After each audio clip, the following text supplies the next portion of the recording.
বিকেল হলেই মনে হয় যে কী খাবো কী খাবো। প্রতিদিন তো আর বাইরে গিয়ে চাউমিন, মোমো, সিঙ্গারা, চপ খাওয়া সম্ভব না। তো আমরা এবার মাসের সদায় এনেছিলাম অনেকগুলো ম্যাগির প্যাকেট।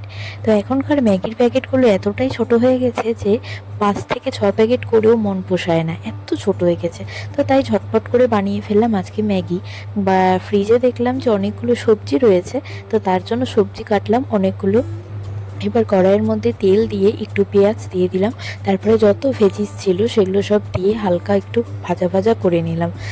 ভাজার সাথে সাথে একটুখানি দিয়ে দিলাম নানান ধরনের সস, যেরকম চিলি সস, সয়া সস, তারপরে তোমার নর্মাল মিষ্টি সস, টমেটো সস, ভিনিগার, এগুলো দিয়ে হালকা ভাজা করে নিলাম। আর আমাদের বাড়িতে ম্যাগি খেতে সবাই খুব ভালোবাসে। প্রতিদিন বেশিরভাগই চাউমিনটাই আমি করি আর কি, ম্যাগিটা খুব কম করা হয় যেহেতু আমাদের অনেকজনই মেম্বার আছে। তো ম্যাগি করলে কি পত্তায় দেয় না, আয় দেয় না ঠিক করে। তো আজকে অনেক দিন পর করলাম, সবাই খুব ভালোও বেসেছে খেতে, আর খেতেও খুবই টেস্টি হয়েছে।